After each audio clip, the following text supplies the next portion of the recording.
Melati kuntung tumbuh melata, sayang merebah di pohon cemara. Assalamualaikum mulanya kata, awal bismillah pembuka acara. Assalamualaikum warahmatullahi wabarakatuh. Selamat pagi, salam sejahtera bagi kita semua. Salam, Om Swastiastu, Namo Buddhaya, salam kebajikan. Puji syukur kita ucapkan kehadirat Tuhan Yang Maha Esa atas nikmat kesehatan dan kesempatan yang dianugerahkan kepada kita semua, sehingga kita bisa berkumpul bersama dalam acara ini dengan keadaan sehat walafiat. Sungguh meriah hari Lebaran, sarapan pagi dengan ketupat. Selamat datang kami ucapkan untuk hadirin yang terhormat. Yang terhormat, pemateri webinar kita, Bang Zaid Asri Ibrahim.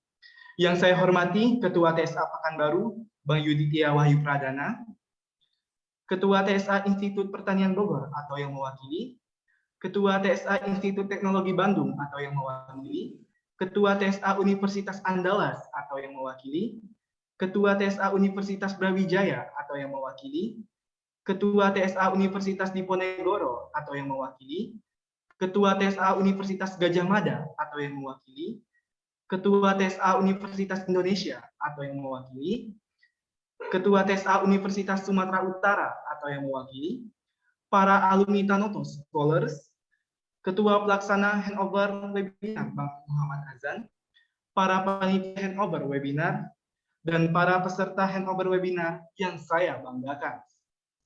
Pertama-tama saya ingin mengucapkan terima kasih kepada Tanoto Foundation sebagai sponsorship dan juga kepada TSA Pekanbaru yang telah menyelenggarakan acara ini.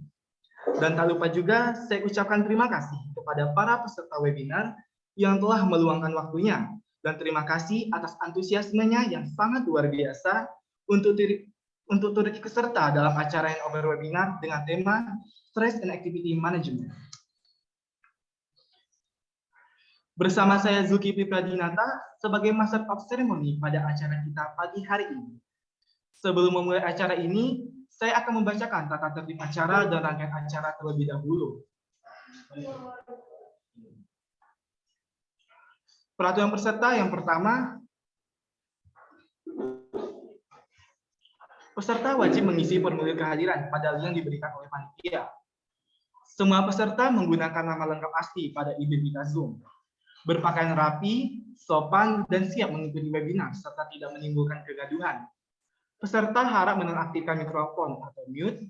Peserta wajib mengaktifkan kamera atau webcam. Sebelum meninggalkan ruangan Zoom, peserta wajib mengisi formulir evaluasi pada link yang diberikan oleh panitia untuk mendapatkan e-sertifikat. Lalu, ada pun rangkaian acara yang kita jalani sebagai berikut.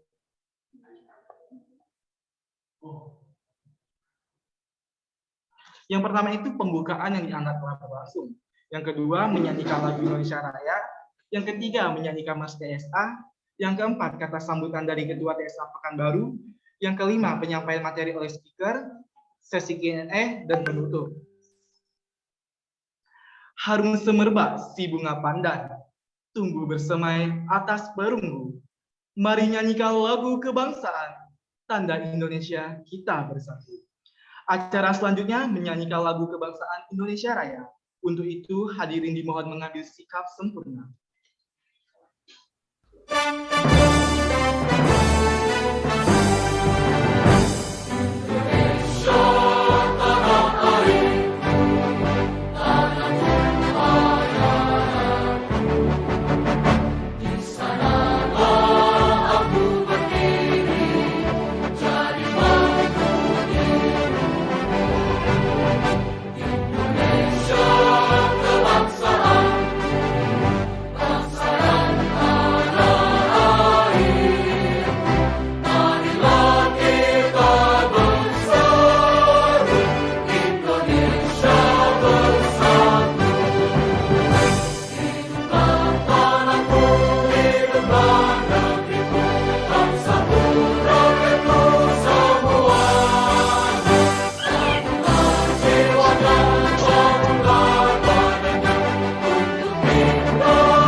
Terbang tempuah di pohon rumbia, singgah sekali ke semak berduri. Kami jemput rakan saudara, perkenalkan lagu Persatuan kami. Selanjutnya menyanyikan lagu Mars TSA.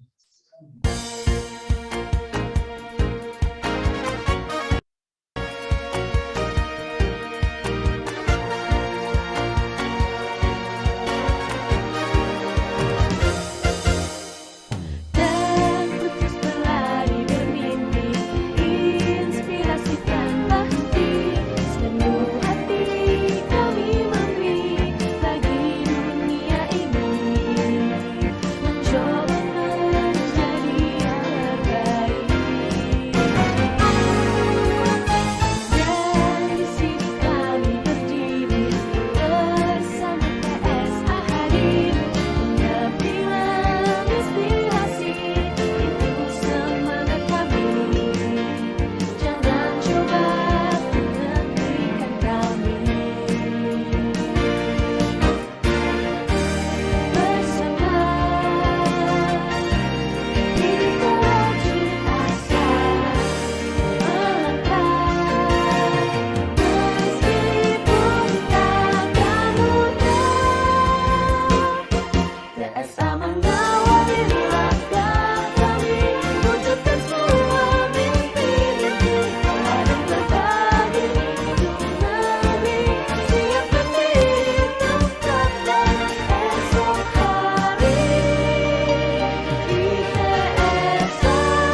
Indah mada, bagai mutiara, sebagai tanda orang bermarwah.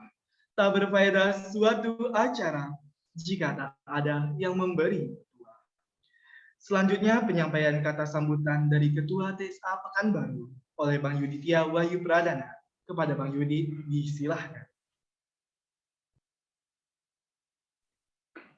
Baik, bismillahirrahmanirrahim. Assalamualaikum warahmatullahi wabarakatuh. Salam Om Swastiastu, Namo Buddhaya, salam kebajikan, dan selamat pagi dan salam sejahtera untuk kita semua. Alhamdulillah, puji syukur kepada Allah Subhanahu wa Ta'ala, yang mana pada pagi hari yang cerah ini kita bisa hadir dan berkumpul di dalam Zoom meeting ini dalam keadaan yang sehat walafiat tentunya. Salawat dan salam kalau pula kita hadiahkan kepada junjungan alam yang baginda Rasulullah SAW dengan melafazkan Allahumma sholli ala sayyidina Muhammad wa ala ali sayyidina Muhammad. Yang terhormat tentunya yang nanti akan sharing bersama kita pada pagi hari ini Bang Zahid Ibrahim, lalu yang terhormat seluruh ketua TSA se-Indonesia atau yang mewakili yang hadir pada pagi hari ini. Lalu yang saya hormati dan saya banggakan seluruh teman-teman Tanoto Scholars yang hadir dan berkesempatan mengikuti webinar kita pada pagi hari ini. Lalu yang saya banggakan project leader daripada handover tahun 2022, Wawan Azan Ramadan, beserta pengurus daripada TSA Pekanbaru yang luar biasa.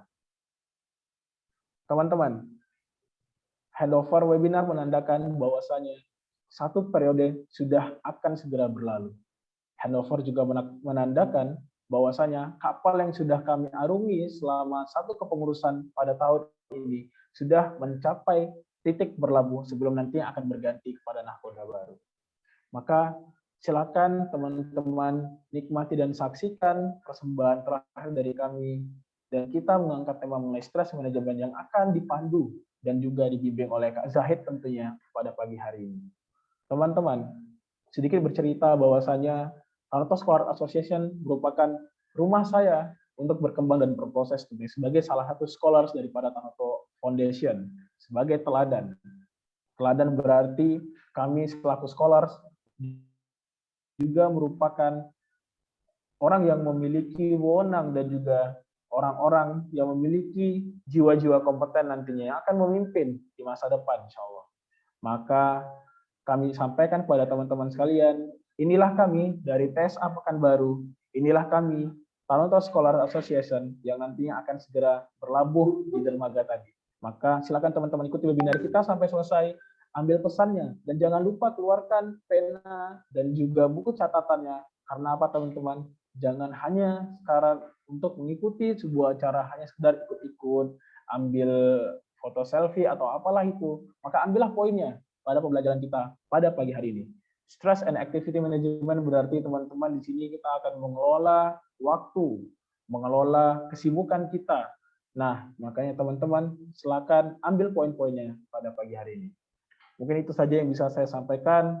Sekali lagi, dengan ini kami juga pamit undur diri dari kepengurusan TSA Pekanbaru tahun 2022, dan nantinya kita akan bertemu di tahun depan bersama dengan pengurus TSA Pekanbaru tahun 2023. Sekian yang bisa saya sampaikan. Terima kasih. Billahi taufik wal hidayah. Wassalamualaikum warahmatullahi wabarakatuh. Waalaikumsalam warahmatullahi wabarakatuh. Terima kasih kepada Mbak Yuditya yang telah menyampaikan kata sambutannya di hadapan kita semua. Baiklah, tiba saatnya kita di acara inti, yaitu pemaparan materi oleh narasumber yang sudah hadir di tengah kita. Acara inti ini akan dipandu oleh moderator kita, yaitu Saudara Egi Erlangga. Sebelum saya menyerahkan acara ini, saya akan membacakan CV moderator terlebih dahulu. Berikut CV-nya. Nama Egi Erlangga, teladan 2022. Riwayat pendidikan, SMA Negeri 1 Pangkal Kerinci, S1 Teknik Informatika Universitas Riau. Riwayat organisasi, anggota Inti Klub Robotik Universitas Riau, anggota Google Developer Student Club Universitas Riau, anggota Infocom di ITSA Pekanbaru, asisten Pimret Jurnal SMA Negeri 1 Pangkal Kerinci, pemimpin organisasi Olimpiade Sains Biologi dan organisasi debat SMA Negeri 1 Pangkal Kerinci. Berikut merupakan CV dari Egi Erlangga, dan moderator memiliki prestasi dan pencapaiannya, yaitu Pemenang Lomba Fotografi Pawai Unri FT 2021. Oktopinalis LDBI Tingkat Nasional 2020. Juara 3 LDBI Tingkat Provinsi Riau 2020. Juara 1 OSN IPA Tingkat Kabupaten Palawan 2016. Juara 1 OSN IPA Tingkat Kabupaten Palawan 2013. Itu merupakan CV dari moderator kita. Terima kasih. Saya serahkan kepada moderator. Ya, baik. Sebelumnya, apakah suara saya terdengar dengan jelas? Ya, baik. Terima kasih sebelumnya dari Zulkifli selaku MC atau Master of Ceremony yang telah memberikan kesempatan bagi saya sebelumnya. Nah, sebelum itu saya izin mengenalkan diri saya sekali lagi. Nama saya Gi Erlangga, dan kali ini saya selaku moderator yang akan mengandu acara handover TSA Pekanbaru dengan topik Stress and Activity Management kali ini hingga selesai. Nah, baiklah seluruhnya, hadirin dan juga teman-teman sekalian, semoga teman-teman masih bisa mengikuti acara webinar kali ini dengan lebih seksama, karena kita telah kedatangan seorang pemateri yang sangat luar biasa dan juga sangat menarik. Nah, ia adalah seorang YouTuber, influencer, dan juga orang yang sudah cukup dikenal memiliki segudang prestasi. Nah, siapakah dia? Dia tak lain dan tak bukan adalah Kak Zahid Azmi Ibrahim. Sebelumnya, operator bisa pin Kak Zahidnya dulu. Halo Kak Zahid. Halo Erlangga, selamat pagi. Ya, baik Kak Zahid. Sebelum kita masuk ke dalam sesi penyampaian materi Kak Zahid sendiri, saya izin menyampaikan CV dari Kak sendiri ya Kak. Jadi CV dari Kak Zahid ini sendiri, kita mulai dari riwayat edukasinya sendiri. Yang pertama, Kak Zahid menempuh bangku sekolah dasar di SDSIT Mutiara pada tahun 2008 sampai 2014, melanjutkan pendidikan menengahnya di SMPS Cendana Mandau pada tahun 2014 sampai 2017, menempuh pendidikan sekolah menengah atasnya di SMAS Cendana Mandau pada tahun 2017 sampai 2020, dan beliau juga sempat melanjutkan pendidikan tingginya di Institut Teknologi Bandung dan melakukan withdrawn, dan sekarang telah menempuh jenjang perkuliahannya di Ritsumeikan Asia Pacific University di Kyoto, Jepang. Nah, untuk pengalaman organisasi sendiri, Kak Zahid telah menjadi seorang sekretari dan juga presiden pada klub yang bernama Cendana English Club di tahun 2017 sampai tahun 2020. Untuk prestasinya sendiri, Kak Zahid memiliki segudang prestasi, di antaranya antara lain yaitu bronze medalist pada Kemendikbud National Schools Debating Championship atau NSDC, shortlist Indonesia National Team Selection for the 2020 World Schools Debating Championship, Best Delegate of UN Women ALSA Ecom Model United Nations Universitas Indonesia, Best Delegate of OIC Asia Youth International Model in United Nations Putrajaya. Lalu Kak Zaid juga mendapatkan YouTube Silver Play Button 2 kali ya Pak untuk setiap channel yang dimilikinya. Lalu juga menjadi seorang yang mendapatkan penghargaan Best Entertainment Channel pada tahun 2021 oleh YouTube Indonesia, dan menjadi Chevron International Rich Scholarship Recipient, Undergraduate Scholarship Recipient pada Universitas Ritsumeikan EPU di Jepang, dan juga menjadi seorang siswa berprestasi yang diberikan langsung penghargaannya oleh Gubernur Riau pada tahun 2019. Nah, baik, mungkin itu adalah sedikit CV dari Kak Zahid sendiri. Nah, kita langsung saja masuk ke sesi penyampaian materi oleh Kak Zahid ya. Baik, sebelumnya seluruh teman-teman di sini saya ingatkan kembali untuk mengisi absensi dan juga link kehadiran ya, yang bisa teman-teman akses melalui meeting chat, karena link tersebut akan kami jadikan data untuk membuat sertifikat teman-teman seluruhnya. Jadi diharapkan teman-teman untuk mengisi link tersebut. Oke, kita langsung masuk ke dalam sesi penyampaian materi oleh Kak Zahid. Kita kembali lagi ke Kak Zahid. Halo Kak Zahid, apa kabarnya Kak? Halo pagi Erlangga, selamat pagi juga teman-teman semua. Kabarku baik, alhamdulillah. Oke, baik Kak. Jadi kita bisa langsung saja masuk ke materinya nih Kak. Saya serahkan kepada Kakak sepenuhnya untuk penyampaian materi. Baik, terima kasih. Langsung aja kita terjun ke presentasinya tentang stress dan activity management.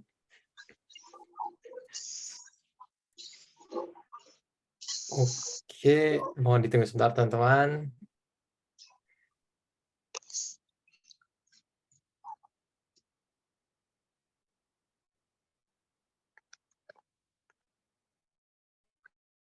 Oke, ya selamat pagi teman-teman dari TSA. Terima kasih juga teman-teman yang udah daftar. Meskipun ini webinarnya baru kemarin aku kasih tahu di Instagram Story, tapi ya lumayan cukup luar biasa. Banyak ternyata teman-teman yang tetap hadir di acara pagi hari ini.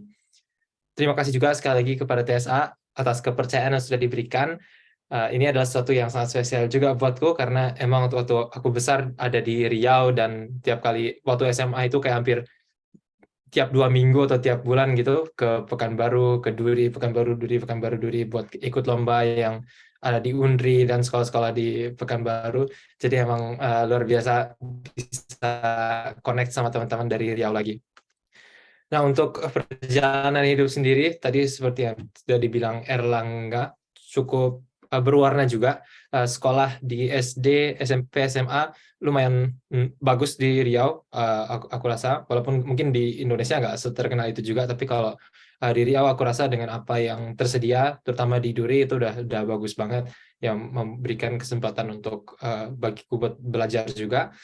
Terus waktu awal pandemi sempat kuliah sebentar di Indonesia dan akhirnya kayak mungkin karena masih online juga ya, jadi kayak untuk ngubah jurusan atau mengundurkan diri itu nggak seserem kayak misalnya sekarang udah kuliah offline, udah punya kos, sudah punya ketergantungan ini itu tak jadi ya, tapi itu udah aku lakukan. Dan selama 1-2 tahun ke belakang ini luar biasa juga, ternyata skills yang dipelajari sama SMA dia itu kayak mengcompound alias gimana kalau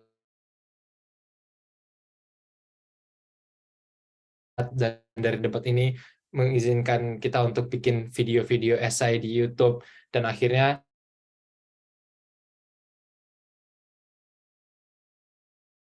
kayak melalui stres dan activity management juga udah bisa. Pertama yang paling aku kagum sama diriku sendiri itu juga soal kayak latihan maraton dan semacamnya, di mana ini adalah suatu aktivitas yang aku benci atau sangat tidak suka dulunya, tapi dengan manajemen aktivitas yang oke, jadi akhirnya sekarang tuh udah jadi habits. Dan kalau teman-teman lihat Instagram Reels yang baru aku post beberapa hari lalu, itu udah jadi kayak bagian dari identitas diri gitu. Jadi di sinilah yang pengen kita lihat lebih jauh. Pertama, apa yang membuat sesuatu itu menjadi stressful atau apa yang membuat kita tuh merasa tertekan dalam suatu situasi? Menurutku ini biasanya terjadi kita merasa kita kehilangan kontrol akan suatu hal, kayak misalnya tugasnya dikasih banyak banget sedangkan kita merasa kita nggak punya kapasitas untuk menyelesaikan tugas sebanyak itu dengan waktu yang ada, atau misalnya tugasnya itu ada di level zona emas kita, alias kalau misalnya kita mau menyelesaikan suatu masalah, itu yang terbaik itu kalau misalnya masalah tersebut ada 4% di atas kemampuan kita saat ini, atau sering disebut juga dengan N+1 rumusnya. N itu berarti kayak level kita saat ini, plus 1 itu anggapan kayak kira-kira lah ada satu level di atas level kita sekarang. Area paling bagus buat kita belajar, buat kita merasa ada di dalam zonanya itu, pas challenge yang kita hadapi sekarang itu hanya sedikit di atas level kita saat ini. Nah, biasanya stres itu terjadi karena hal tersebut. Kita dikasih tugas, jumlahnya terlalu banyak, agak terlalu jauh dari level N+1 kita, atau terlalu susah bagi kapasitas dan pengetahuan kita saat ini. Nah, makanya itulah yang membuat kita merasa stres. Tentunya juga ini termasuk dengan stres-stres kehidupan lain, kayak misalnya transisi hidup baru, mungkin kita baru pindah dari kota asal ke tempat kuliah sekarang, atau ada suatu ketidakjelasan dari kondisi kita saat ini, atau mungkin kita baru diputusin kemarin dan semacamnya. Itu adalah hal-hal yang semuanya bergantung atau berdampak pada kondisi stres atau enggaknya kita.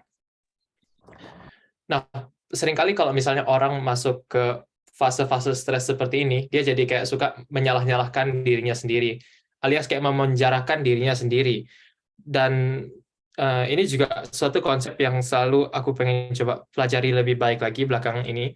Cuma dari beberapa buku yang aku baca tentang kebahagiaan dan stres dan semacamnya, sebenarnya pas kita stres itu tuh bukan karena situasinya, tapi karena cerita yang kita kaitkan pada situasi itu. Jadi katakan ada sesuatu yang terjadi sama kita, situasi itu cuma ya situasi aja, tapi apakah dia akhirnya membuat kita stres atau enggak, itu tergantung dengan cerita apa yang kita buat atau kita asosiasikan dengan kejadian tadi.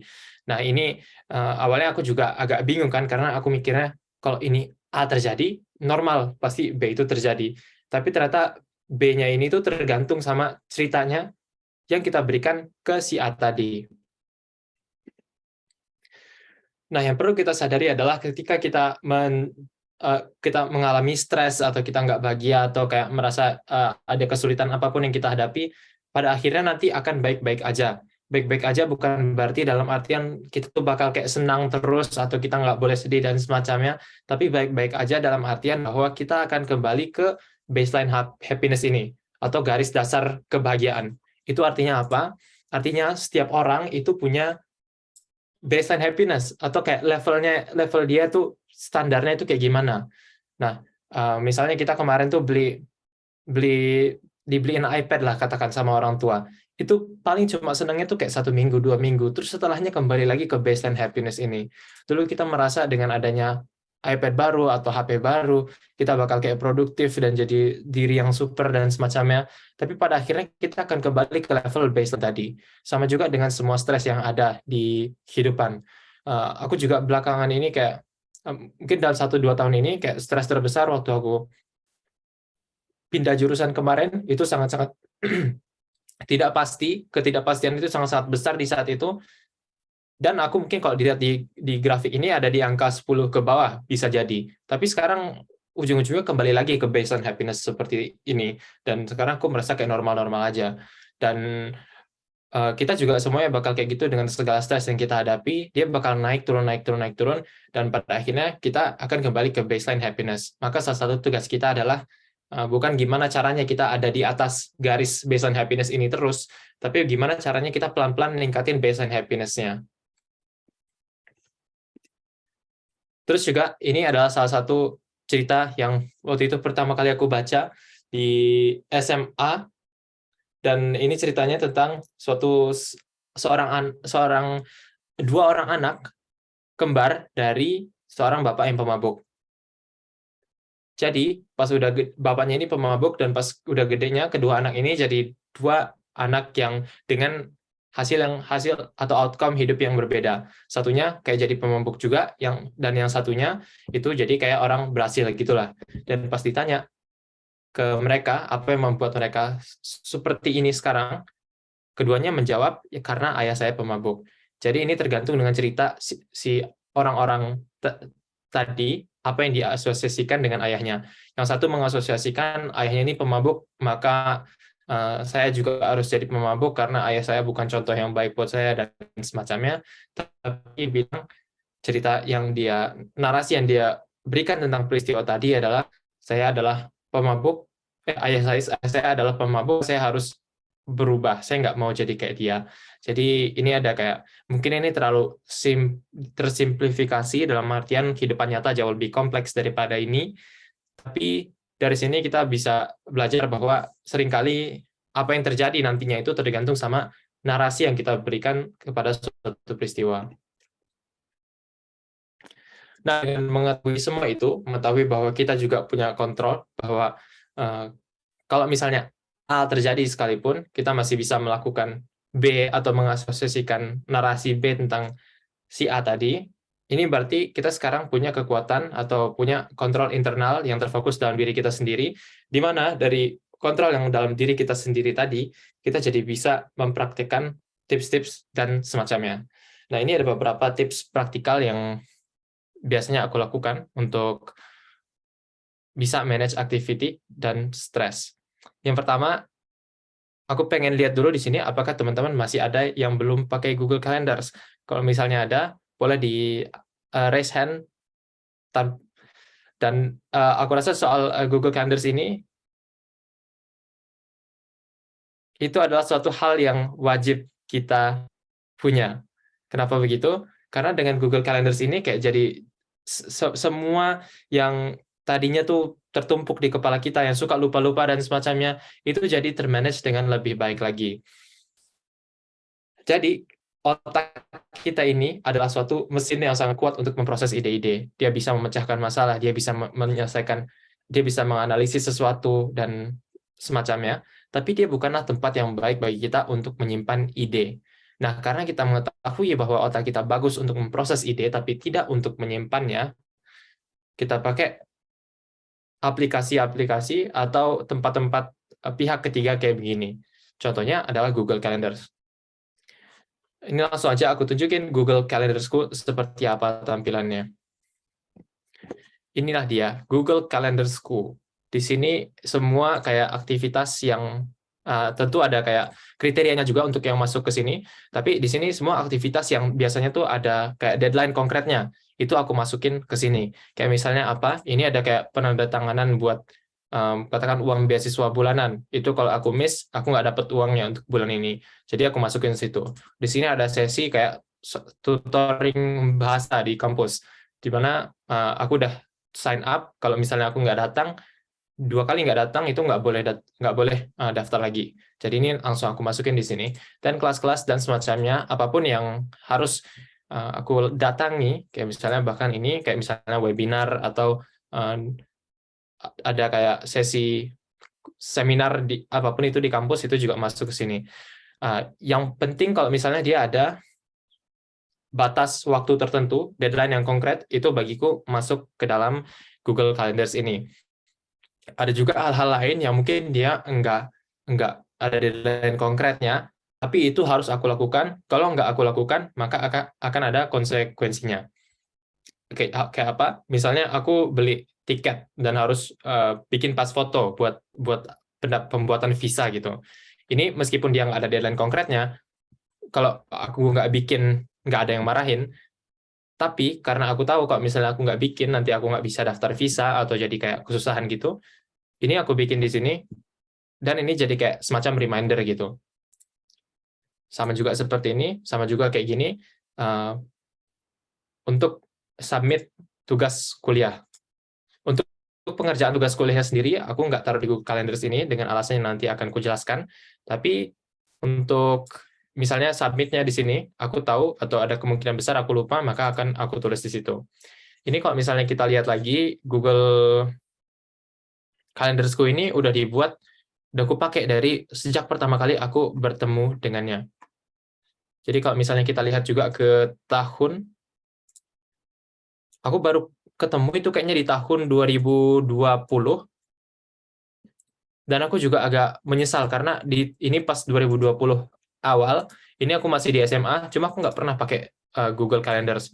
Aku baru pakai Google Calendars ini pas sudah aku masuk kuliah, dan andai kan dulu aku punya ini pas SMA, mungkin jadi kayak hasilku di SMA juga jadi jauh lebih baik lagi nantinya. Tapi sekarang ini aku nggak pernah meninggalkannya lagi. Sejak aku tahu pakai, sejak aku pertama kali tahu soal ini, aku langsung masukin semuanya ke dalam halaman Google Calendars-ku. Dan ini melepas banyak sekali kayak beban-beban yang ada. Aku jadi kayak nggak perlu mikir lagi. Kalau misalnya ada suatu tugas, aku tahu aku nggak bakal lupa. Misalnya ada meeting sama teman atau kayak aku janjian kemana, itu semuanya ada di Google Calendars. Aku nggak perlu berusaha aktif mengingat, jadinya otakku punya aktivitas lebih untuk manage aktivitas-aktivitas lain yang lebih punya demand tinggi.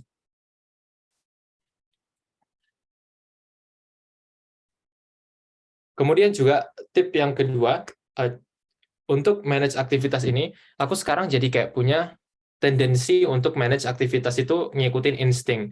Dalam artian bahwa dulunya pas aku kayak manage aktivitas, itu aku mikirnya kayak time management. Tapi sekarang aku berubah pikiran dari time management jadi energy management.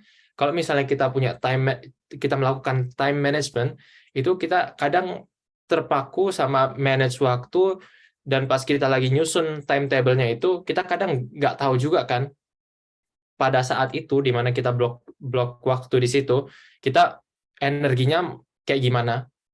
Misalnya kita time blocking buat besok, kita hanya memprediksi besok itu energi kita bakal tinggi, kita bakal jadi manusia super yang kayak menyelesaikan segala hal. Tapi kenyataannya hidup nggak kayak gitu. Kita kadang nggak tahu di suatu titik yang udah kita rencanakan kita bakal seproduktif apa, energi kita kayak gimana. Jadi sekarang caraku adalah untuk makan kodok di pagi hari. Ini yang pertama. Ini artinya adalah makan kodok itu adalah hal yang tersulit yang harus kita lakukan di pagi hari. Kenapa kodok? Supaya kita gampang ingat aja. Jadi kita harus pertama cari dulu bentuk kodok kita itu seperti apa. Setiap hari ini biasanya berbeda.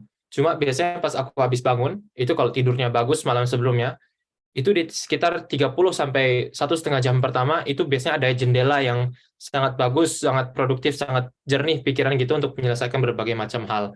Dan di sini aku nggak menaruh hal yang mudah-mudah, kayak misalnya apa hal yang mudah, itu kayak misalnya aku balas-balas komen YouTube, atau aku edit video. Edit video itu aku kayak ada ketertarikan aja untuk melakukan itu, jadi di nanti di penghujung hari pun kadang masih bisa selesai. Tapi yang susah tuh kayak misalnya apa, disuruh tulis research paper buat kuliah. Itu aku berapa hari menunda-nunda, dan karena aku sadar ini tuh ternyata adalah kodoknya buatku, maka aku taruh di pagi hari dan aku selesaikan pada hari itu juga. Dan ini harus coba kita lakukan setiap hari, dan nanti setelah itu kita baru bisa melihat sebesar apa ternyata perkembangan yang kita buat. Karena dia juga membangun momentum, dan saat kita udah berhasil menyelesaikan atau memakan satu kodok, kita bakal jadi kayak punya kepercayaan diri yang lebih bagus lagi, dan ini jadi kayak besok-besoknya tuh jadi hal yang otomatis aja kita lakukan. Jadi kalau dari caraku, setiap kali aku bangun, aku pikirkan dulu, sebelum aku melakukan hal apapun di hari ini, kodok apa yang aku punya, aku selesaikan juga di saat itu.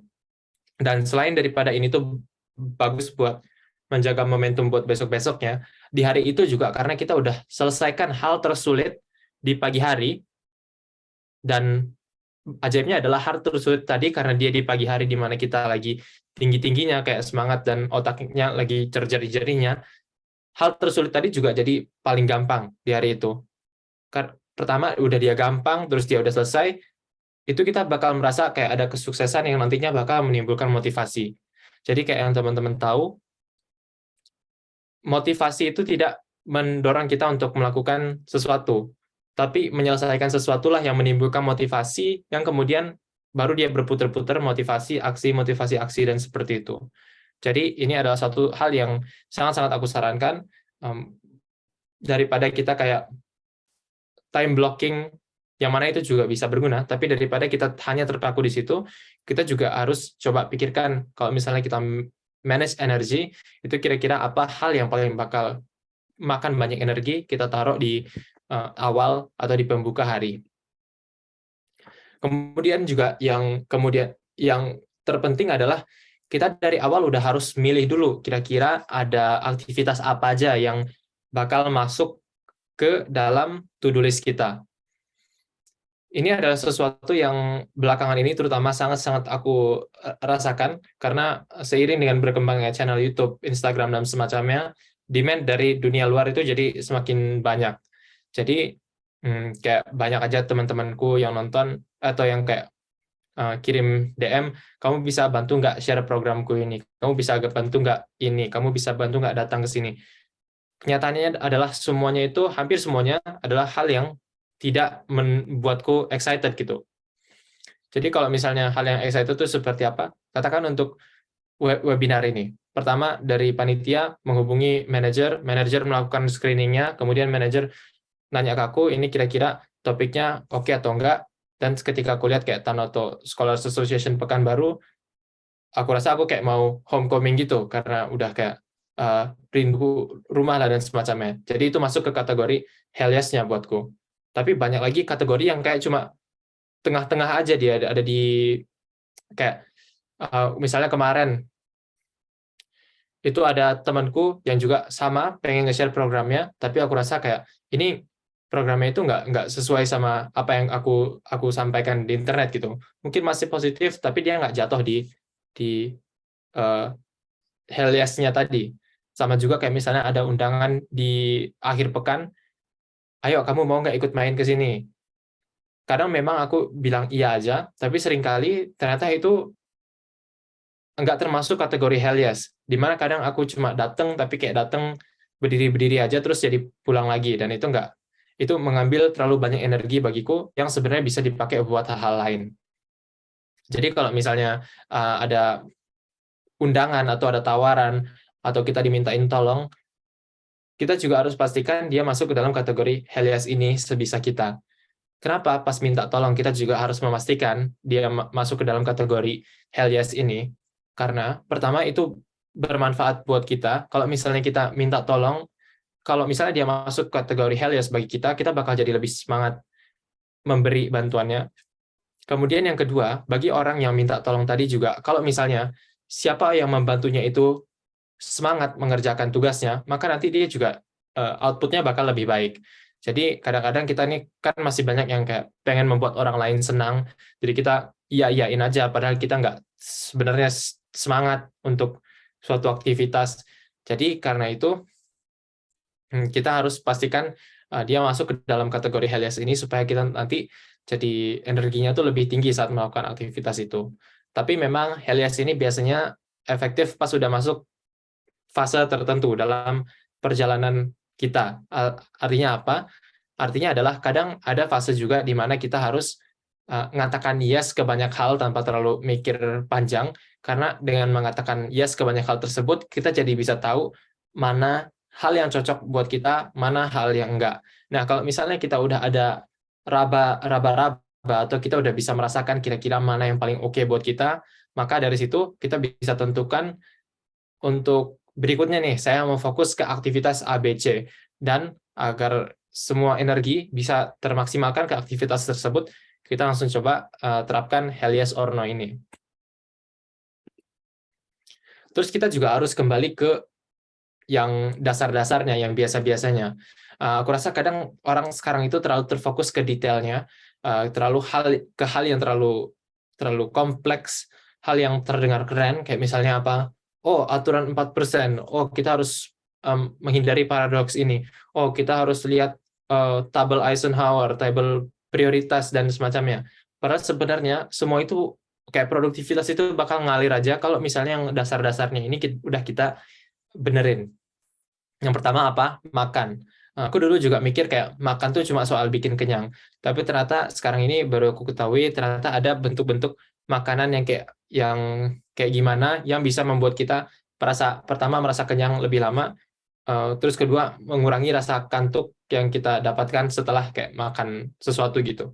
Dan ini berguna terutama kalau misalnya jadwal kita, aktivitas kita itu udah dipenuhi sama hal-hal kayak misalnya kelas, kemudian habis kelas diikuti ada webinar lagi, kemudian kita harus melakukan ini, melakukan itu. Di saat seperti itu, kalau misalnya kita makan ya cuma buat kenyang aja, nanti kita nggak maksimal saat melakukan aktivitas-aktivitas tadi.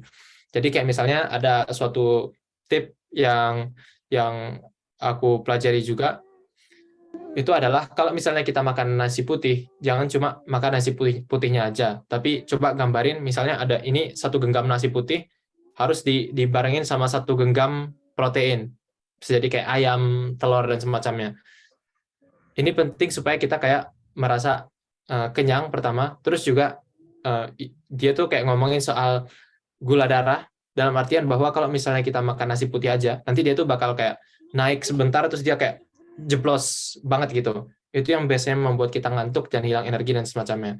Tapi kalau misalnya kita makannya kayak dibarengin sama protein gitu dan lengkap lah isi piringnya, dia jadi kayak lebih stabil, lebih seimbang, dan kita bisa sustain rasa kenyang tadi dan juga level energi yang tinggi untuk lebih lama. Terus juga tidur. Apakah kita dapat tidur yang cukup sejauh ini? Sebenarnya tidur inilah yang kayak bagi banyak orang, dan ini juga sering aku baca setelah kayak mulai lari dan semacamnya, itu adalah yang dibilang atlet-atlet top semuanya, satu rahasia mereka atau satu obat atau kayak performance enhancing drug atau obat kayak dopingnya itu yang legal yang diperbolehkan itu adalah tidur lebih banyak, tidur lebih baik. Jadi kita juga harus bertanya sejauh ini apakah kita sudah dapat sekitar 6,5 sampai 8 jam tidur. Kalau misalnya belum, bagaimana kita bisa meningkatkan tidur kita ke dalam jangka itu. Nah, kalau dari 1 bulan ke belakang ini aku coba dan yang sangat efektif buatku adalah coba alarm tidur. Ini awalnya nggak masuk akal buatku, kenapa tidur tuh dipakein alarm dan semacamnya. Tapi ternyata ini sangat-sangat membantu, karena dia jadi kayak pas alarm itu udah tank gitu, badanku jadi otomatis masuk ke dalam fase bersiap untuk tidur. Dan aku sendiri nggak, pas kayak alarm tidur ini aku nggak nyetel alarm di HP-ku nanti dia berbunyi gitu, enggak. Tapi kalau misalnya udah jam 9 atau jam 21.30, itu di saat itu aku udah tahu bahwa udah saatnya kayak laptop ditutup, HP dimatikan dan semacamnya. Jadi ini juga dengan melakukan ini juga kayak badannya tuh jadi pertama otomatis kayak ngantuk itu, dan yang keduanya besoknya ternyata jadi kayak bisa bangun tanpa alarm. Dan sekarang ini aku ada di range sekitar 7 sampai 7,5 jam untuk tidur, dan ini adalah sesuatu yang menurutku sangat sangat membantu. Dan dengan anehnya adalah kayak pas di gap year, waktu aku gap year kemarin itu waktu kosongnya lebih banyak, tapi jadwal tidurku hambur-hamburan dan activity managementku juga nggak beres. Jadi pada akhirnya aku sekarang merasa lebih senang di jadwal kuliahku yang lebih padat, tapi semua pekerjaan beres, tidurku benar, makanku oke, dan moodku baik. Jadi itu yang harus kita perhatikan juga, dan kita harus coba untuk selalu kembali ke basicnya, makan, tidur, itu apakah sudah benar. Kemudian kalau misalnya sistem manajemen hidupku kurang lebih seperti ini, di mana aku kayak membaginya menjadi 3 level. Yang pertama itu adalah sebelum. Aku harus tahu dulu aktivitas apa yang mau aku terima. Jadi untuk aktivitas apa yang mau aku terima ini, aku bisa tunjukkan di Apple Notes-ku atau kayak di aplikasi catatanku itu ada hal yang seperti apa saja.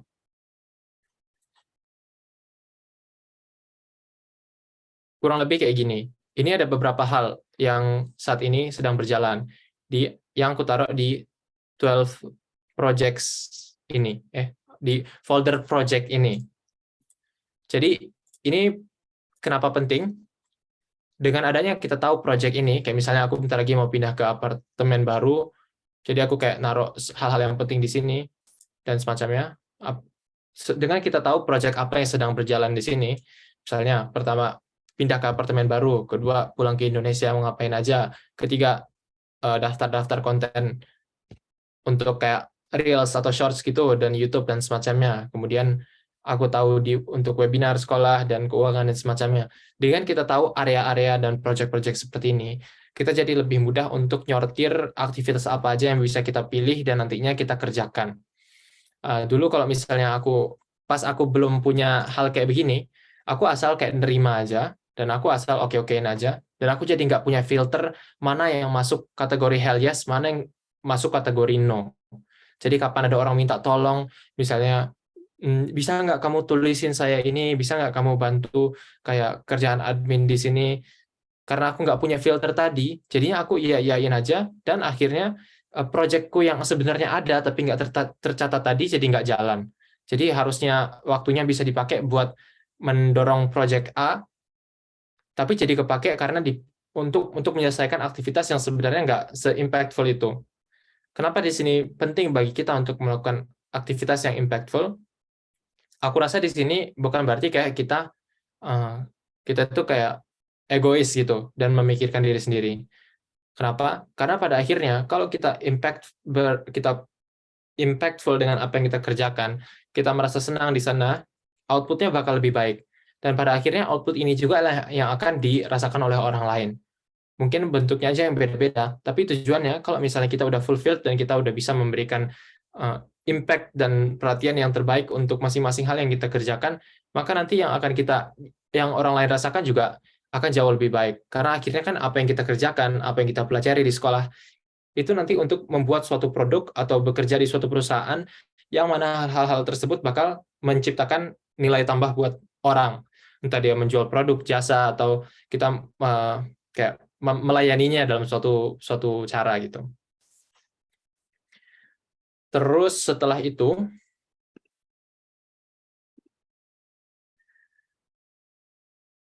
kita bisa mikirkan apakah suatu aktivitas itu masuk ke kalender atau cukup di to-do list saja.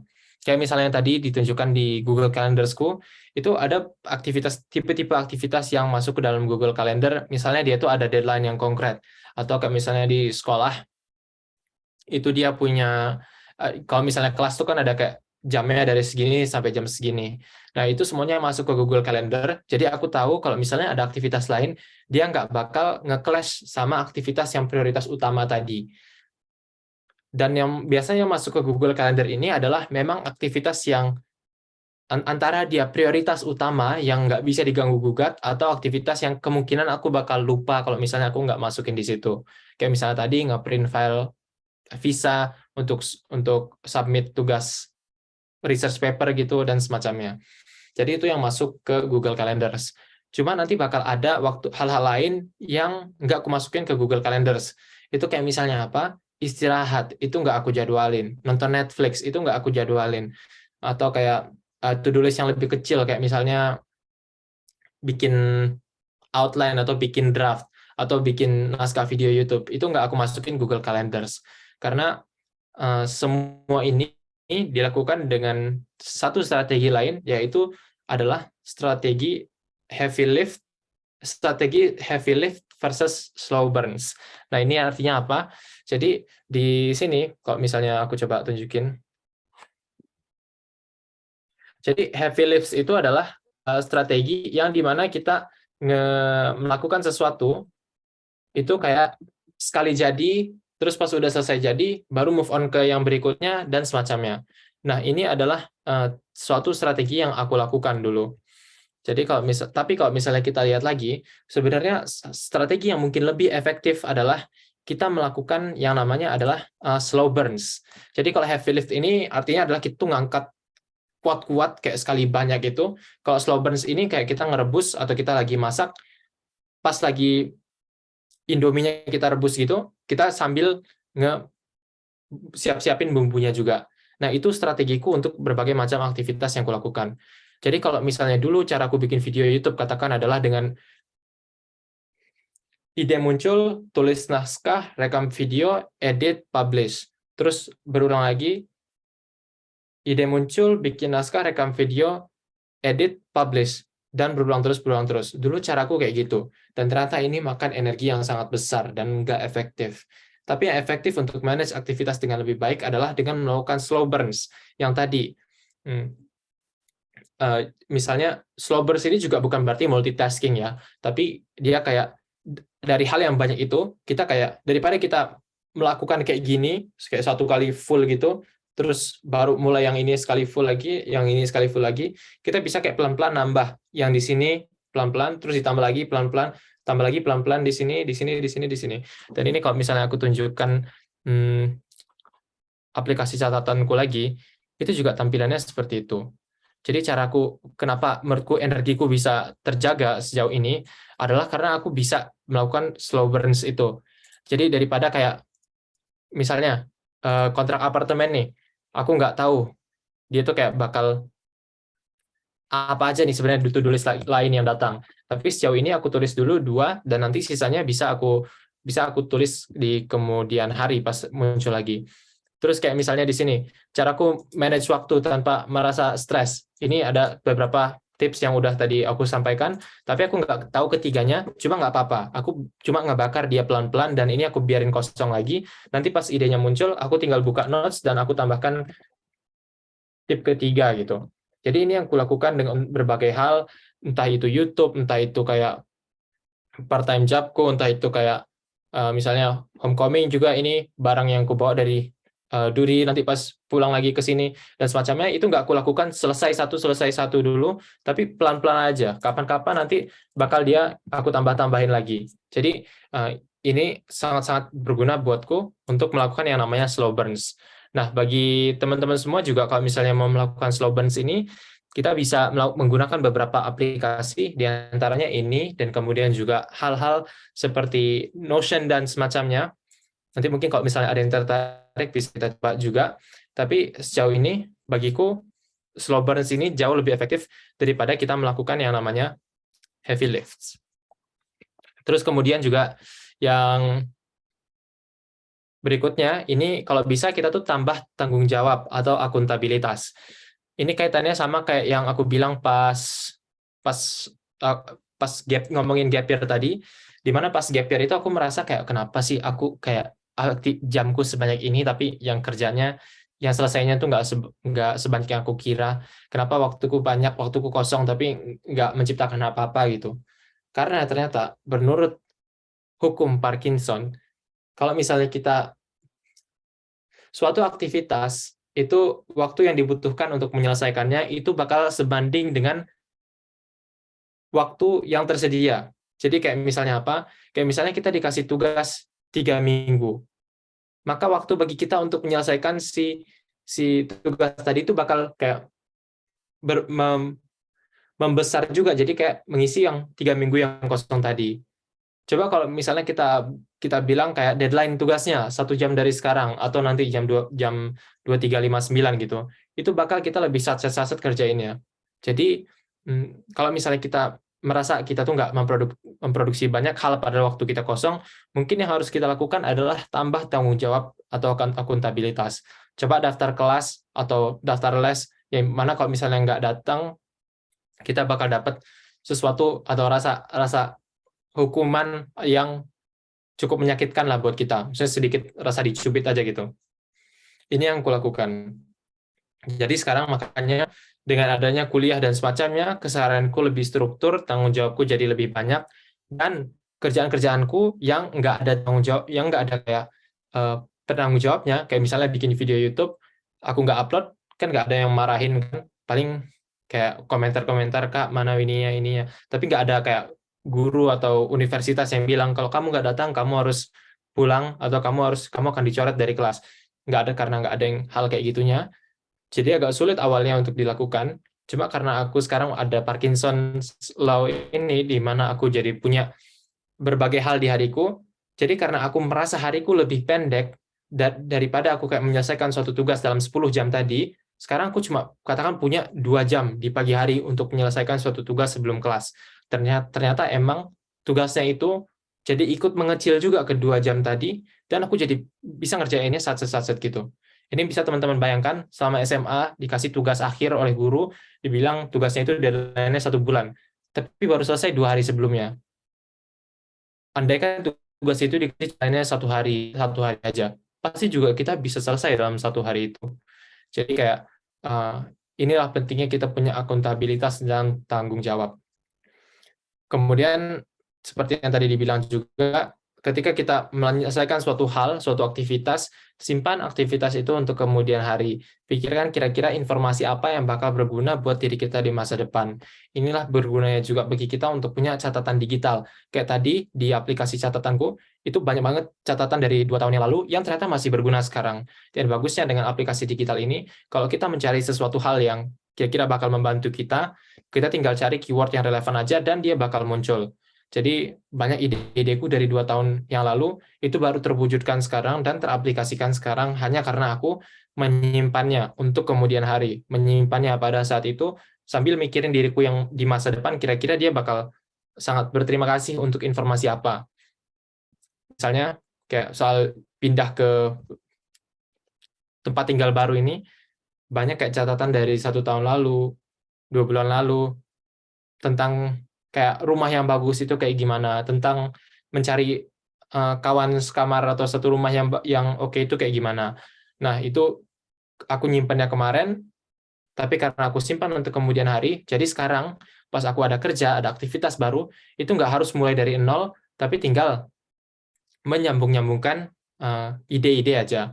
Jadi itu pentingnya bagi kita buat punya notes dan semacamnya, punya Google Calendar, Apple Notes, Notion, di mana kita kalau misalnya nanti ada suatu tugas, kita nggak perlu dibebankan dengan kayak mulai dari nol dan bangun building blocks-nya satu-satu, kita cukup tinggal tarik garis saja, dan semuanya udah selesai. Nanti kita pas ada di kelas, teman-teman kita pas ada tugas research paper gitu, mereka pusing-pusing nyari sumber, nyari referensi, dan semacamnya, kita udah punya. Walaupun kita awalnya nggak berniat, tapi karena kita udah punya, kita tinggal cari aja, kita tinggal tarik-tarik ide, dan tanpa stres berlebihan, tugas kita bisa selesai dengan lebih cepat. Dan ya, itulah yang aku rasa sangat-sangat membantu untuk activity management. Langsung aja kita terjun ke Q&A. Mungkin teman-teman ada yang tertarik dengan suatu hal yang, satu aplikasi atau sistem yang kugunakan, yang pengen teman-teman lihat di dive lebih dalam, teman-teman bisa sebutkan aplikasinya atau apa, atau pertanyaan umum juga bisa. Silakan dikembalikan kembali kepada Mas Erlangga. Oke, baik. Terima kasih kepada Kak Zahid yang telah memberikan materi yang sangat insightful dan juga membuka wawasan ya, Kak ya. Jadi teman-teman, kita masuk ke dalam sesi Q&A. Jadi buat teman-teman yang ingin bertanya atau mungkin punya pertanyaan bisa langsung saja di raise hand. Atau jika teman-teman tidak ingin raise hand juga bisa lewat meeting chat ya. Oke, sudah ada yang ingin bertanya, silahkan open mic. Kak Erik Febriansyah.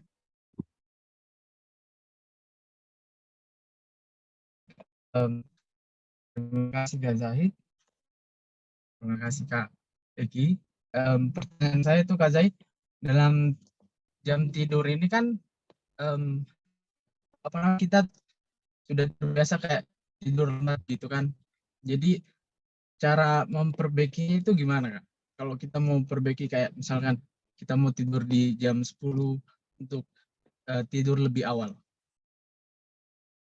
Mungkin itu Kak. Terima kasih. Terima kasih Erik pertanyaannya. Jadi kalau misalnya aku sendiri, waktu itu aku juga sempat struggle dengan jam tidur ini. Cuma caraku adalah dengan kayak ngeset, jadi daripada aku nurunin jam tidurnya itu, aku kayak mempercepat jam bangunnya. Jadi aku nggak mikir, pas awal-awal, aku nggak mikir gimana caranya aku bisa tidur jam 10, tapi aku ngemikir besoknya, itu idealnya tuh, dari titik ini aku mau bangun di jam berapa, supaya nanti tidurku jadi cukup 6-8 jam. Waktu itu aku kayak bangun, suka kayak habis subuh, tidur lagi, bangun jam 9 sampai jam 11 gitu kan, dimana itu kayak nggak sehat juga. Jadi aku mikir, oke, idealnya aku mau bangun jam 6, terus sekali subuh itu, langsung pas dari situnya udah melek.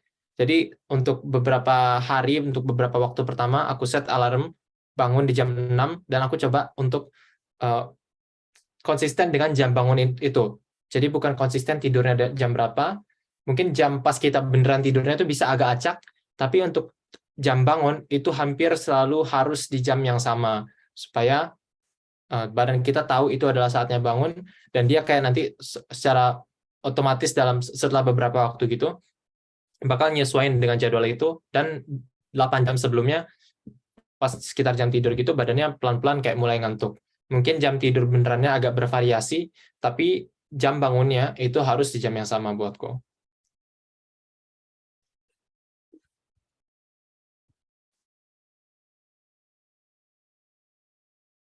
Oke, baik. Dari Kak Erik, apakah sudah menjawab pertanyaannya, Kak? Baik. Arigatou gozaimasu Kak Zahid. Oke, baik Kak Erik. Selanjutnya saya izinkan untuk bertanya Muhammad Syafiq. Kepada Muhammad Syafiq, waktu dan tempat dipersilakan.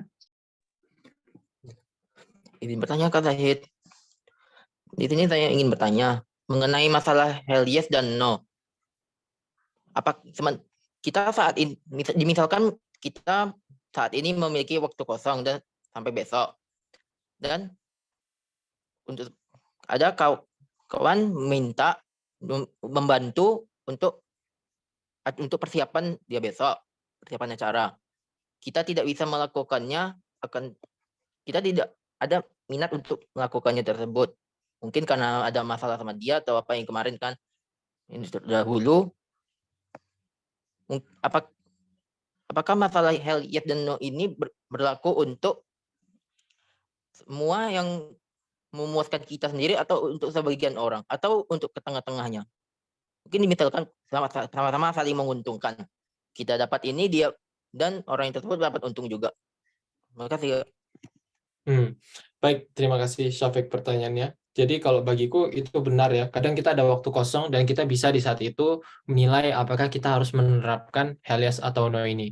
Ini tuh aturannya lebih kayak ke suatu poin titik referensi gitu, di mana kita bisa beracu kepadanya, tapi tentunya bakal banyak pengecualian. Kayak misalnya waktu kita kosong, mungkin ada ide bagus bagi kita untuk coba ngebantu orang lain, atau misalnya ada tawaran mendadak dan kita biasanya nggak terlalu senang untuk itu, mungkin di saat ini bagus bagi kita buat bilang iya aja, dan coba mana tahu nanti kita jadi lebih bersyukur karena kita udah bilang iya meskipun dia nggak masuk kategori hell yes. Pas aku SMA juga banyak lomba-lomba yang ditawarin sama guruku, aku awalnya nggak minat, tapi aku bilang iya aja, pada akhirnya aku bersyukur ikut kegiatan-kegiatan itu. Itu juga bisa terjadi.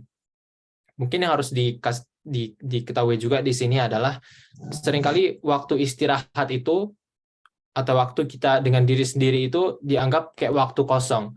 Padahal sebenarnya kita juga butuh waktu itu buat kayak recharge, buat mikir, buat berefleksi, dan buat kayak nge-planning ke depannya kayak gimana, itu juga kita butuh. Jadi soal waktu untuk diri sendiri ini juga mungkin ke depannya soal Helias atau No ini, kadang dia justru waktu untuk diri sendiri itu bisa masuk ke dalam kategori Helias. Karena itu adalah sesuatu yang tiap orang butuh untuk nge-recharge dan semacamnya. Tentu bukan berarti kita harus jadi ansos juga. Kadang emang ada orang yang butuh bantuan, kita harus ngebantu. Tapi kadang kita juga bisa menilai kan, ini sebenarnya dia butuh bantuan atau kayak ini tuh cuma mau cari nyamannya aja gitu. Kadang itu juga bisa kita nilai, dan Helias atau No-nya juga bisa tentatif sama situasi-situasi kayak gitu. Baik, dari Kak Muhammad Syafiq, apakah sudah menjawab pertanyaannya?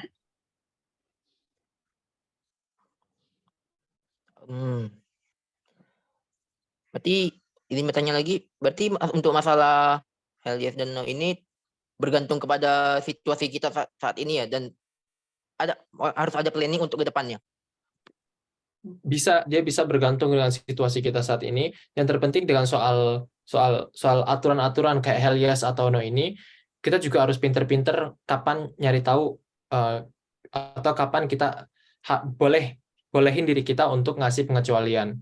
Jadi bukan berarti kita seumur hidup sampai kita nanti kayak kembali berpulang ke Yang Maha Kuasa, bukan berarti kita harus kayak punya aturan ini terus, tapi ini adalah kayak suatu titik referensi di mana kita ada di situasi yang membingungkan, kita nggak sepenuhnya kayak mau untuk melakukan sesuatu, maka kita bilang ini apakah masuk kategori Helias atau No. Kalau misalnya nggak masuk kategori Helias, mungkin aku bisa bilang No aja dulu di sini.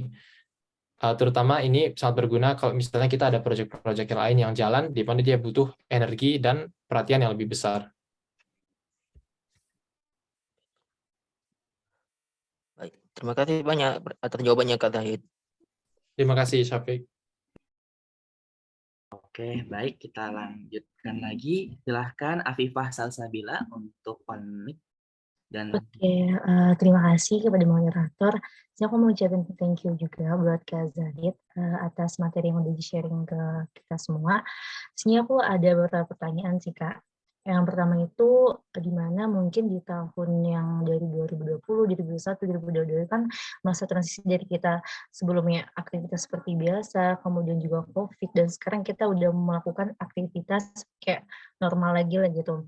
Nah, itu aku melihat diri aku tuh kayak kaget dan apa ya, maksudnya belum bisa menemukan titik kebahagiaan gitu. Nah, mungkin dari konten-konten Kak Zahid yang udah sering share di sosial media, itu gimana sih Kak? Maksudnya kayak kita tuh menemukan kebahagiaan kita, kayak aku tuh udah coba kayak ikut-ikutan kegiatan yang misalkan kayak volunteer atau mungkin organisasi, atau mungkin ya kadang aku have fun juga bareng teman-teman, tapi kayak aku tuh belum menemukan titik kebahagiaan di dalam kehidupan aku gitu. Dan terkadang juga aku masih kayak menyalahkan lingkungan. Contoh kayak kita mau ikut lomba atau mungkin kita mau ikut berbagai macam kegiatan, tapi kayak kita tuh menyalahkan lingkungan. Mungkin kayak lingkungannya kayaknya di kampus tuh kayak kurang baik atau mungkin kayak nggak ada yang mendukung nih kegiatan-kegiatan yang pengen kita lakukan. Nah, itu tuh apakah kayak gimana ya caranya biar kita tuh nggak stuck di gara-gara apa ya, gara-gara lingkungan gitu kan. Kadang kita menyalahkan lingkungan, kita menyalahkan diri kita sendiri gitu. Kemudian yang kedua, gimana caranya, terkadang kan sekarang kan sosial media tuh udah pesat banget ya, maksudnya kayak orang-orang udah banyak banget pencapaian yang mereka sering share di sosial media dan itu kadang ada sisi negatif dan positifnya kan. Tapi dari aku sendiri tuh kadang kayak mau lihat kita tuh kadang fokus ke pencapaian orang gitu, kayak, "Kok dia bisa ya kayak gini?" Gitu. "Kenapa kayaknya hidup dia tuh enak?" Gitu maksudnya. Jadi kayak itu malah bikin kita malah nggak berkembang. Nah itu gimana sih caranya kita menghilangkan hal-hal seperti itu? Mungkin udah sih itu aja yang pengen aku tanyain ke Kak Zahid. Terima kasih. Baik, terima kasih Afifah pertanyaannya. Jadi mungkin pertama di sini kayak soal mencari kebahagiaan dan lainnya, itu kayak aku nggak punya kapasitas medis atau kayak background pendidikannya untuk itu, tapi ada beberapa hal yang hampir universal aku temui di setiap buku tentang kebahagiaan dan semacamnya yang aku baca. Yang pertama adalah biasanya kalau kita nggak bahagia itu karena kita nggak fokus ke momen saat ini. kebahagiaan itu datang karena kita mikir mikir tentang sesuatu di masa lalu yang kita sesali, atau kita mikir sesuatu di masa depan yang mungkin bakal terjadi. Tapi kalau misalnya kita cuma fokus ke momen saat ini, apa yang kita punya, bersyukur alhamdulillah seperti itu hampir nggak bakal ada kayak hal yang membuat kita tidak bahagia. Tidak bahagianya itu datang karena menyesal ada sesuatu di masa lalu atau takut sesuatu di masa depan akan terjadi. Itu hal yang aku notice di tiap buku yang aku baca. Kemudian juga memang kebahagiaan itu adalah suatu hal yang bisa dilatih, dan salah satu hal yang menurutku sangat berguna adalah kita nggak usah memaksa diri kita untuk jadi bahagia gitu. Biarkan aja kayak dia datang dirinya sendiri. Kalau misalnya kita nggak bahagia sekarang, oke, itu nggak masalah. Nanti dia seperti yang tadi ada grafnya, itu dia bakal kembali ke baseline happiness tadi. Terus kayak soal orang di media sosial juga, aku rasa memang kalau soal media sosial ini, dia itu yang harus kita sadari adalah bahwa pencapaian orang lain itu bukan kayak pencapaian kita di dunia ini, bukan kayak nilai kita sebagai manusia. Kenapa? Karena kenyataannya bagi kita untuk bisa mencapai sesuatu itu butuh banyak keberuntungan, privilege, dan semacamnya. Uang, kepintaran, kayak orang lahir, emang ada yang kayak terlahir dengan IQ lebih tinggi dan semacamnya. Kemudian lokasi, orang Amerika sama orang kayak kita ada di pedalaman gitu, kelihatan mana yang potensi sukses menurut standar masyarakat umumnya itu bisa kelihatan kan. Terus juga status sosialnya, pandangan dia dianggap kayak good looking atau enggak sama orang, itu semuanya berpengaruh, dan itu adalah hal yang nggak bisa kita kontrol. Seringkali kita menilai, kita pas kayak ngeliat orang ini, kita merasa kita nggak cukup baik, padahal kenyataannya mungkin kita cukup baik, tapi kita nggak dapet kayak hal-hal tadi yang ada di luar kontrol kita tadi, yang menentukan pada akhirnya sejauh apa kita bisa melangkah dalam hidup. Nah, karena itu yang penting kita lakukan adalah punya definisi sukses kita sendiri, dalam artian bahwa selamat Anda bisa mendapat pencapaian itu. Saya mungkin nggak bisa dapat bentuk yang sama seperti itu, tapi bisa kayak ngebentuk yang punya diri kita sendiri. Jadi kalau dari caraku seperti apa, dulu pas aku sempat kayak ditolak SBMPTN dan semacamnya, itu kayak self-worth-ku atau kayak pandanganku, percaya diriku tuh kayak hancur, cukup kayak berantakan gitu lah ya, karena waktu itu aku juga suka upload konten matem dan lainnya, tapi kok malah aku yang nggak tembus. Nah, di situ pada akhirnya selama 1 semester, 2 semester kuliah itu sempat ada di dalam perlombaan imaginary atau yang dalam imajinasi aja, dalam artian bahwa kayak aku selalu pengen membuktikan diriku itu yang mahasiswa yang terbaik, mahasiswa yang pintar dan semacamnya. Pada akhirnya ini adalah bukan pertarungan yang bisa aku menangkan. Kalau misalnya kita mau jadi yang terbaik dalam satu kategori, itu posisi terbaik itu cuma satu. Dari sebanyak apapun orang di dunia atau dimanapun, kalau mau jadi yang terbaik di dalam suatu kategori, itu cuma ada satu kesempatan bagi kita untuk ada di posisi itu. Jadi aku mengubah targetku, aku mengubah definisi suksesku. Jadi daripada aku kayak terbaik di suatu kategori, aku bikin kategoriku sendiri. Memang katakan, aku bukan mahasiswa nomor 1, aku bukan YouTuber nomor 1, aku bukan pelari nomor 1 dan semacamnya. Tapi yang membuatku spesial bukanlah karena aku yang terbaik di satu kategori itu, tapi karena aku dengan background hidupku seperti apa, akses ke opportunities-ku seperti apa, privilege dan ketidakprivilegeanku seperti apa, ternyata aku bisa mendapatkan semua hal ini dan menggabungkannya jadi diriku sendiri. Yang mana yang sebenarnya nilainya itu datang dari diri sendiri dengan segala yang kita punya saat ini dan menggabung-gabungkan hal-hal yang kita kerjakan dalam hidup tadi. Aku nggak terbaik di suatu kategori, tapi karena aku fokus ke, yaudah oke, kondisinya beda denganku, aku ketertarikannya juga beda, aku campur semua itu, sehingga daripada fokus ke suatu kategori, misalnya mahasiswa terbaik, YouTuber dengan subscribers terbanyak, dan semacamnya, aku punya kategoriku sendiri, yang dimana cuma aku yang bisa menang dalam kategori itu. Makanya sejauh ini, aku kayak ke kampus, ngelihat apalagi orang-orang Jepang di univ swasta yang orang tuanya juga punya uang banyak, tiap libur semester pergi ke sana-sini. Sekarang aku nggak biasa aja loh sama itu kayak wow keren, bagi dong ceritamu. Jadi kayak gitu vibes-nya, daripada kayak aduh dia nih orang kaya nih, itunya mau sana, atau kayak pinter banget nih orangnya. Aku nggak butuh kayak sukses bentuk yang kayak begitu, tapi aku cukup kayak merasa suksesnya itu berdasarkan kayak standar yang aku konstruksi sendiri.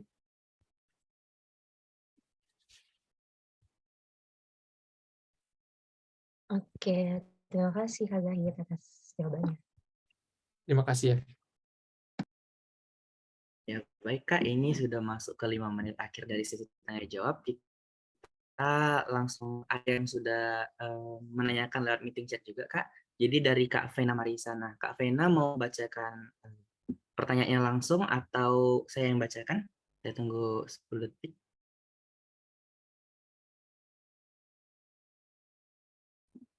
Langsung saya bacakan. Jadi dari Vena Marisa, halo Kak, perkenalkan nama aku Vena, semoga Kak Zaid masih ingat dengan aku. Mau bertanya Kak, gimana sih cara Kakak untuk konsisten melakukan semua aktivitas yang dijalanin? Kan banyak tuh kejadian atau hal-hal yang tidak sesuai dengan jadwal atau bahkan mengacaukan jadwal yang kita buat. Terima kasih Kak untuk kesempatan ini. Oke Kak Zaid, bisa dijawab langsung. Ya, terima kasih Vena pertanyaannya. Tentu masih ingat dari webinar di Universitas Lampung Mangkurat. Nah, soal menjadi konsisten ini, yang penting bagiku adalah untuk menjadikan sesuatu itu kayak identitas.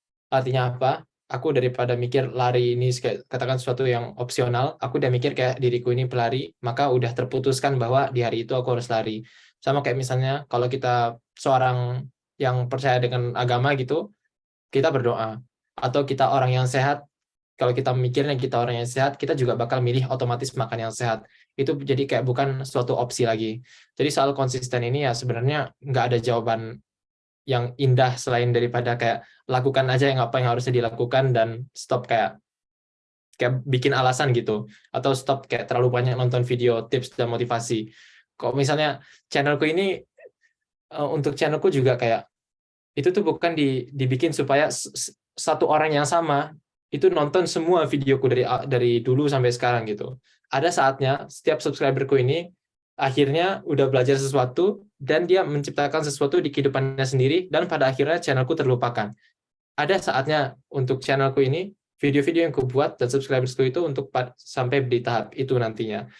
Dan karena itu penting bagi kita memang untuk kayak tahu atau nyusun strategi kita gimana, tapi yang aku lihat kebanyakan orang adalah fokusnya itu ke tips-tipsnya daripada prakteknya. Kenyataannya adalah pas kita udah praktek beneran, nanti tips-tipsnya itu secara natural bahkan kita pelajari. Dan kita jadi kayak terbangunlah identitas bahwa untuk setiap hal yang kita lakukan, setiap hal di mana kita kayak merasa malas tapi kita tetap keluar dan menyelesaikan tugas itu, jadi terbangunlah identitas yang lebih kuat dan semacamnya.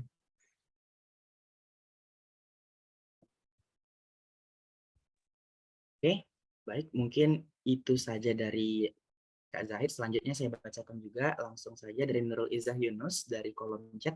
Izin bertanya Kak Zahid, bagaimana Kak Zahid bisa menargetkan kuliah di Jepang dan kemudian akhirnya dapat? Apakah Kak Zahid memang daya serap belajarnya cepat atau beberapa faktor lainnya Kak? Mohon tips dan achieve dream baik Kak Zahid. Terima kasih atas pertanyaannya. Bagiku tadi, aku nggak merasa diriku yang terpintar, terini, teritu, tapi semuanya adalah kayak hasil kombinasi dari beberapa hal yang mungkin aku setidaknya udah cukup bagus saja lah di hal itu. Jadi pada akhirnya semua itu kayak misalnya nilai rapor cukup, terus kemampuan jawab interview terhitung cukup juga, dan semua hal yang cukup-cukup tadi yang pada akhirnya aku pakai buat daftar di sini.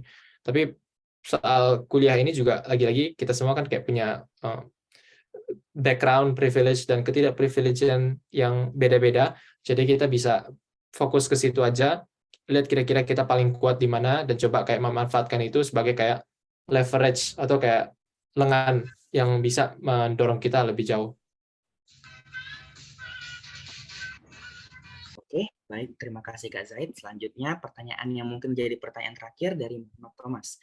Izin kepada rekan-rekan semuanya, menurut pandangan atau perspektif dari Abang, boleh nggak Bang kita cicil-cicil tidur demi mengefisiensikan jam tidur? Karena kan kegiatan yang memang sudah menggunakan prinsip hell yes or no, dan tetap kegiatan itu padat dan terpaksa menggunakan cicil tidur. Bagaimana menurut kakak?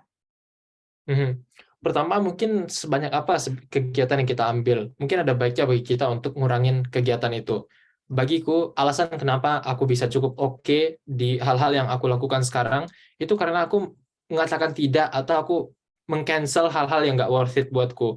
Kayak apa? Waktu aku kuliah teknik kemarin, sejak aku masuk kuliah, aku sadar ternyata apa yang kuharapkan dan kenyataan itu berbeda, dan ternyata aku nggak begitu suka itu sama pelajaran teknik, katakan. Itu aku tahu ini nggak masuk kategori yang Helias tadi kan. Terus dia juga kayak nggak worth it bagiku untuk lakukan. Memang kalau misalnya aku terus lanjut kuliah teknik, pada akhirnya aku mungkin tetap bersyukur aku melanjutkan itu, tapi ini nggak worth it untuk energi terbatas yang aku punya dan semacamnya. Jadi selesailah itu, aku katakan tidak. Dan memang pada awalnya mungkin sempat terombang-ambing, tapi sekarang aku jadi jauh lebih kayak berhasil di hal-hal yang aku fokuskan. Dan mungkin kalau misalnya tugas kita sepenuh itu, mungkin yang pertama harus kita tanyakan adalah apakah semua aktivitas ini se-impactful itu buat kita? Kok kita bisa dari awal punya aktivitas yang membuat jadwal kita penuh? Mana yang bisa kita coret di situ, kita harus tahu juga. Terus yang tadi pertanyaan yang kedua itu soal apa ya? Tentang cicil tidur itu Kak, dibolehin atau Nah, soal cicil tidur ini aku rasa kayak itu mungkin tiap orang bisa beda-beda. Aku bukan dokter dan semacamnya, tapi secara umum katanya jangan cicil-cicil tidur. Yang terbaik itu sebenarnya kita tidur sekali 6-8 jam dengan tanpa interupsi. Katanya memang ada kayak eksperimen terutama di dunia militer yang dimana dia kayak tidur setengah jam dibagi di sepanjang hari. Tapi aku kata banyak juga di situ kayak oposisinya yang bilang ini nggak efektif dan semacamnya. Kalau saranku adalah kalau emang pengen tahu banget, coba cari advice dari dokter yang benar-benar dokter gitu. Tapi kalau aku sendiri, menurutku terutama kayak di jadwalnya anak SMA, kayaknya kita nggak punya men setinggi dunia militer juga. Jadi lebih baik sih kayak tidur normal aja, kayak 6-8 jam setiap malam. Oke, baik, terima kasih atas jawabannya Kak Zahid. Oke, jadi karena teman-teman nih banyak yang antusias yang banyak yang nanya, tapi sayang waktu kita juga terbatas. Jadi Kak Zahid boleh nggak Kak share akun Instagram dan juga YouTube-nya biar teman-teman itu mungkin bisa nanya langsung ke Kak Zahid nanti gitu Kak. Baik, kalau soal Instagram itu ada di @zahidibr, kalau di YouTube @zahidibr juga. Sekarang udah ada @nya YouTube. Jadi kalau misalnya bertanya lewat dua media itu, mungkin caraku ngebalasnya itu bukan nggak bisa setiap kali langsung balas, karena emang sekarang udah kayak banyak banget. Jadi yang bisa aku lakukan adalah kalau misalnya teman-teman bertanya, nanti aku bakal kayak tampung pertanyaannya, dan nanti semoga di waktu dekat akan kayak terjawab lewat suatu video atau suatu topik yang aku bawa di channelku. Oke deh Kak, terima kasih atas jawabannya. Nah teman-teman, mungkin segitu saja sesi Q&A, sesi tanya jawab kita pada kali ini. Semoga teman-teman bisa menyampaikan pertanyaannya langsung ke Kak Zahid melalui akun-akun sosial medianya Kak Zahid. Nah, jadi karena sudah berakhir sesi tanya jawab kita pada kali ini, saya izin meminta closing statement dari Kak Zahid. Nah, apakah ada closing statement dari kakak? Closing statementku hanya ingin berterima kasih kepada Erlangga sebagai moderator dan kepada TSA atas kesempatannya. Senang sekali lagi bisa melakukan hal yang berhubungan dengan komunitas yang ada di Riau. Teman-teman juga terima kasih ya udah memberikan atau menyisikan waktunya untuk hadiri webinar kali ini. Semoga webinarnya bermanfaat. Dan di webinar kali ini tadi juga kita sempat ngelihat kayak sistem produktivitasku dari Apple Notes, Google Calendars yang jarang aku kayak tunjukin ke orang lain. Jadi semoga ini memberikan gambaran yang lebih jelas tentang kayak keseharianku itu gimana, dan cara kerjanya itu cara kerja yang beneran dipraktekkan di kehidupan sehari-hari itu gimana. Terima kasih sekali lagi, semoga kita bisa bertemu di lain kesempatan. Oke, baik, terima kasih Kak Zahid. Saya selaku moderator izin menyimpulkan materi yang telah Kak Zahid sampaikan sebelum kita menutup sesi kita di sesi dokumentasi. Jadi yang pertama, manajemen stres dan aktivitas itu penting karena manajemen tersebut mempengaruhi karir dan juga kehidupan kita. Nah, apa yang membuat suatu hal itu stressful itu karena narasi yang kita bangun itu sendiri. Jadi dengan membangun narasi yang baik terhadap sesuatu hal, maka kita akan mengurangi rasa stres yang ada di pikiran kita. Nah, ketidakjelasan dan hal-hal lainnya itu bisa membuat orang itu menyalahkan diri sendiri. Nah, jadi kembali lagi kita harus membangun narasi yang baik terhadap suatu hal agar kita menghilangkan rasa stres atau mungkin tekanan pada hal tersebut. Lalu selanjutnya manage aktivitas sesuai insting dan juga energi manajemen. Karena apa? Ya, karena kalau kita mengikuti insting, maka kita akan mengurangi rasa stres yang dimiliki. Lakukan dengan cara yang paling mudah, yaitu makan kodok ya, Kak. Jadi dengan cara tersebut kita harus paksa diri kita untuk melakukan hal yang tidak kita suka. Walaupun kita tidak menyukainya, tapi dengan kita memaksanya, maka kita akan membiasakan diri kita untuk bisa membiasakan diri dalam mengerjakan hal yang tidak kita sukai, dan lama-kelamaan hal tersebut akan jadi hal yang biasa. Lalu pastikan kategori atau orang atau mungkin aktivitas-aktivitas yang dimintai itu adalah kategori hell yes atau yang sangat ingin kita lakukan, dan hal tersebut juga harus kita filter terlebih lagi karena dengan melakukan hal-hal yang masuk ke dalam kategori hell yes tadi, maka kita juga akan merasa lebih produktif dalam mengerjakannya. Jangan lupa makan, tidur, dan juga lebih produktif manajemen waktunya. Karena manajemen aktivitas itu bukan cuma sekedar manage aktivitas yang detail, tapi juga aktivitas-aktivitas dasar seperti makan, tidur, dan juga hal lainnya. Karena hal tersebut merupakan doping yang legal bagi kita semua. Nah, yang terakhir, kita harus list kegiatan kita layaknya proyek yang berjalan agar waktu yang kita gunakan itu tidak terbuang dengan percuma. Dan kalaupun kita ingin melanjutkannya di kemudian hari, maka kita akan lebih mudah karena kita tidak dibebankan dengan cara menyusun ide terlebih dahulu. Nah, mungkin hanya itu saja kesimpulan dari saya sendiri. Saya Egy Erlangga, mungkin sudah bisa menutup sesi penyampaian materi juga tanya jawab pada kali ini. Selanjutnya adalah sesi dokumentasi dan juga sesi penutupan. Nah, kepada seksi Pubdokmas dipersilahkan untuk melakukan dokumentasi.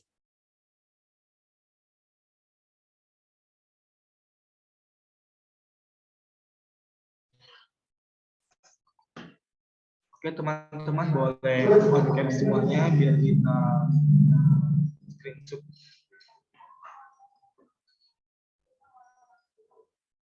Lagi mulai coba.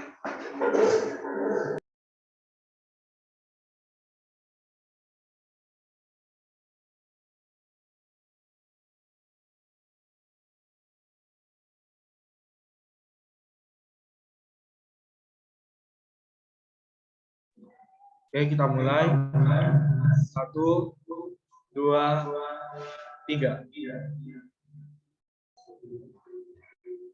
Slide kedua. 1, 2, 3.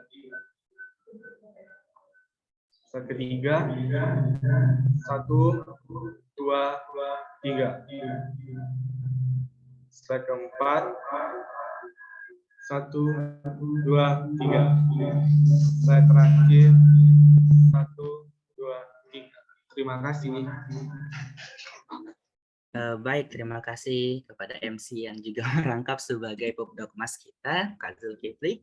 Nah, dengan dilaksanakannya sesi dari dokumentasi tadi, maka berakhir pula rangkaian acara kita pada hari ini. Nah, selanjutnya saya ingatkan kembali kepada teman-teman semuanya untuk mengisi formulir evaluasi dan juga absensi, karena data-data teman-teman yang teman-teman store di dalam formulir tersebut akan kami jadikan data untuk membuat sertifikat teman-teman nantinya. Jadi ditunggu ya teman-teman ya. Nah, sebelumnya saya Egy Erlangga selaku moderator izin undur diri. Lebih dan kurang saya mohon maaf. Wabillahi taufiq wal hidayah. Wassalamualaikum warahmatullahi wabarakatuh. Terima kasih.